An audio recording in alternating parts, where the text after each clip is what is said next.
Alejandro, gracias. Gibran, Juan Pablo. Interesante mensaje. Se ve que tenía prisa el presidente. Habla de 75 compromisos de 100 cumplidos. Eso es lo que él dice. Pero tiene una primera frase en la que se refiere a...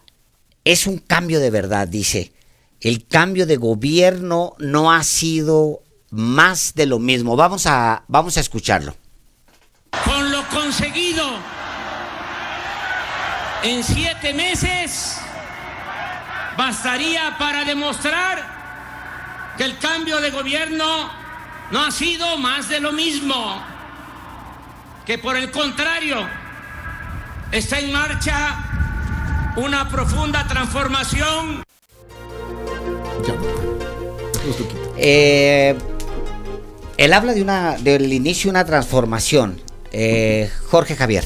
Bueno, es muy pronto para ver si realmente vamos a ver un cambio de régimen. Hasta ahora no es un cambio de régimen. Y si es un cambio de régimen lo que se perfila, a mí me preocupa que sea un cambio hacia un régimen que de nuevo vuelve a centralizar todo el poder en el presidente de la República, merma los contrapesos y gira mucho en torno a la personalidad del presidente. Yo creo que todavía es muy pronto para decir que esto se va a consolidar como un cambio de régimen. Los cambios de régimen no se pueden simplemente decretar así, son procesos complejos, históricos, ¿no? Entonces, yo soy muy escéptico frente a este asunto. Juan Pablo Espinosa. Es un anuncio comunicativo. Creo que hay señales muy claras de un cambio de régimen. El rompimiento del sistema de partidos. La transformación del sistema de medios de comunicación y muchos otros ejemplos. Yo creo que el presidente está invitando también a la gente a participar en este cambio de régimen que tiene que tener su tiempo de duración, su tiempo de resultados, su tiempo de análisis y evaluación, pero hay señales de que es un cambio de régimen. ¿Cambio o no cambio de régimen, Gibran Ramírez? ¿O cambio de gobierno nada más? Sin duda hay un cambio de régimen que puede observarse en varios factores. El primero, ya lo mencionaba Juan Pablo, es que se acabó el sistema de partidos como lo conocíamos sin una reforma electoral. Tan solo por la correlación de fuerzas pasamos de un sistema tripartidista a un sistema de partido hegemónico por los votos, algo que no habíamos visto ya en democracia. En segundo lugar, se ha desmontado toda una red de intermediarios y la política social que prevaleció durante el régimen neoliberal. Es otro indicador de cambio de régimen. Y en tercer lugar, como decía Jorge Javier, hay una concentración del poder. Eso sí debo decir, a diferencia del viejo presidencialismo, del poder federal, sí está dejando de subsidiar al falso federalismo que teníamos. Está dándole la espalda a ese falso federalismo subsidiado.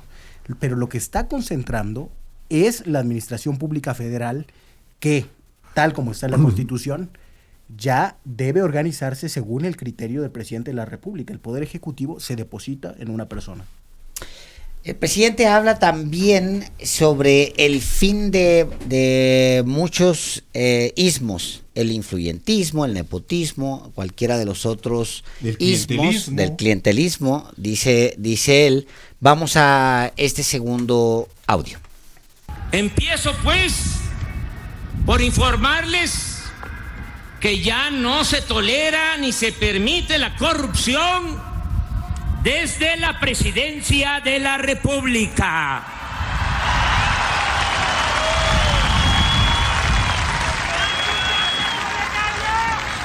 Están prohibidos el nepotismo, el amiguismo, el influyentismo y cualquier otra práctica propia del antiguo régimen. Se redujo el robo de combustibles en 94%. Y con eso... El presidente habla como si en el pasado no se hubiera prohibido el influyentismo y todos los sismos. Es que están prohibidos. Pues sí. Lo que dice es que ahora están prohibidos oficialmente, o cómo. Y desde la presidencia de la República. Una vez más... Sí, que la presidencia no lo va a tolerar, dice. Bueno, el asunto fundamentalista es una cuestión que ha girado en el proyecto político de López Obrador desde el principio, es que él efectivamente creció y tiene una buena parte de su fuerza basada en su compromiso en contra de la corrupción. Sin embargo, hay que entender que la corrupción en México es una cuestión institucionalizada, y no en las instituciones formales, sino en las informales. Es una cosa que está profundamente arraigada en la manera de hacer las cosas en la vida pública mexicana, y por más que el presidente pueda decretarlo en un discurso, eso no se desmantela simplemente con un discurso. Es decir, se necesitaría una auténtica reforma de la administración pública del Estado para lograr eso. Y bueno, vamos, la manera en la que desde mi punto de vista lo está tratando de enfrentar ahora ha sido sobre todo con esta cuestión de su política de austeridad y profundo recorte del gasto público. Yo creo que va a ser muy poco efectivo en lo que se refiere concretamente a la corrupción, porque porque eso está muy arraigado en la sociedad. Pero mexicana. no la voluntad política, la definición desde la presidencia de la República de no solapar las corruptelas y todos los vicios precisamente que tienen que ver con el presidencialismo mexicano, y cuya concentración del poder no devenía de la voluntad popular, como en este caso, sino de otro tipo de la voluntad política para esto es un elemento, pero lo fundamental es que tuviéramos un sistema que acabara con la impunidad en torno a la corrupción, y eso necesita una muy fuerte fiscalía autónoma del poder político, no a un empleado del presidente ahí, sino una auténtica fiscalía autónoma. Se necesita también una profunda reforma del poder judicial, que bueno, parece que se están dando algunos pasos, incluso impulsados por el propio poder judicial, que ha asumido la tarea de empezar a transformarlo. Pero si no se hacen esas grandes reformas, que son reformas institucionales del Estado, no vamos a poder, no basta con la voluntad del presidente y con el discurso del presidente, y mucho menos simplemente se decreta que acabe la corrupción y ya, ¿no? Fue Jorge Javier Romero, y ahora vamos, por favor, con Juan Pablo Espinosa. Sí, pues como bien lo decía, es un mensaje que ha sido como una de las banderas más importantes del ahora presidente de la República. Yo creo que es un mensaje que se tiene que seguir repitiendo. Se tienen que generar vías institucionales para acabarla con la corrupción, estoy completamente de acuerdo, pero el hecho de que un presidente de la República lo repite y lo repite y lo repite y lo repita, tiene un efecto, sobre todo con esta nueva reorganización política que provocó la elección, para poder que las personas que entran a un nuevo mandato, una alcaldía, una diputación local, una regiduría, entiendan la ideología del presidente. Es un mensaje también para ellos. El presidente anterior hablaba como andaba en la normalización de la corrupción, porque el tipo mencionaba la corrupción es cultural, por ejemplo, ¿no? O sea, en la normalización de la corrupción. Tú lo que dices es que el discurso, el repetir una y otra vez esta idea de no se tolera y no se tolera y no se tolera, puede ser muy eficiente, y lo que dices tú es que más bien es en el andamiaje institucional en el que se puede construir algo duradero en el combate a la corrupción. Pero estamos hablando en el marco de un discurso político, no estamos hablando ahorita en el marco del decreto de una ley o de una propuesta de ley, estamos hablando en el marco de un discurso político como el que acaba de dar ahorita. Por eso yo considero importante que lo repita. Sí, bueno, de la Madrid lo repitió y lo repitió y lo repitió también. Digo, claro, fue su discurso. Pero no puede haber, no puede haber circunstancias muy diferentes con transformación en el andamiaje jurídico, en el andamiaje institucional, si no existe una voluntad, una convicción precisamente de transformar ese andamiaje jurídico y esa andamiaje institucional. Gibran, tú ¿cómo valoras precisamente este mensaje de López Obrador en el sentido de, desde la presidencia, erradicar por lo menos la corrupción desde el punto de vista de consentirla? Sí es cierto que la corrupción está institucionalizada en las prácticas informales. Es decir, cuando López Obrador dice que se prohíbe el influyentismo, está hablando de esas prácticas informales, porque en los hechos estaba permitida, aunque nominalmente, normativamente, estuviera prohibida. Yo creo que sí se trata de un asunto sobre todo de voluntad política. Coincidiría en que voluntad política sin institucionalización puede ser una solución inestable, provisional. Pero creo que es mucho más evidente que instituciones sin voluntad política no sirven para nada. Hemos visto pasar más de una reforma institucional, más de un procedimiento establecido para evitar la corrupción en las compras, en el ámbito en el que se quiera, que fueron burladas una y otra vez por quienes hicieron esas reglas. De hecho, ese es el discurso de Andrés Manuel permanentemente. Se ríe Andrés Manuel de toda esta cantidad de instituciones que se armaron a lo loco en un periodo profundamente corrupto. Es que es un andamiaje institucional para la impunidad. Sí. Lo que habla el presidente, lo que dice el presidente es que más bien para validar la podredumbre, lo que se hizo es generar toda esta cantidad de instituciones. Eso es lo que el presidente habla. Hemos sacralizado, por ejemplo, las instituciones autónomas y la mitad de las que tuvieron rango constitucional de autonomía ingresaron a ese estatus, por ejemplo, en el sexenio de Enrique Peña Nieto.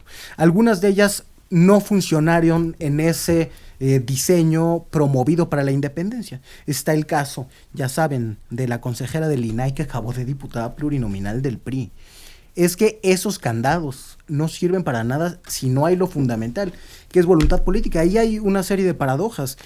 Frecuentemente se critica a López Obrador, por ejemplo, la práctica de las asignaciones directas de contratos, ¿no? Y dice, bueno, búsquenle corrupción ahí, a ver si la encuentran. Porque habíamos visto en el sexenio pasado, y por ejemplo una de las cosas que documentó Mexicanos contra la Corrupción y la Impunidad, licitaciones perfectamente armadas con sus testigos sociales, con todos los pasos llevados a cabo conforme a la ley, que eran trampeadas, pero de una manera brutal, en el detalle, ¿no? En el caso de IUSA y de la Comisión Federal de Electricidad cuando Enrique Ochoa. Es decir, que no, la solución no son las instituciones. Diría que la solución está en generar, sí, una reforma moral del poder, pero tampoco se garantiza que con el solo ejemplo del presidente eso se lleve a cabo. Ni siquiera ha sido tan jacobino como prometió. ¿La solución no son las instituciones? Yo creo que la solución son las instituciones, pero las instituciones no son simplemente las reglas formales. Las reglas formales pueden escribirse y hacer y no institucionalizarse nunca.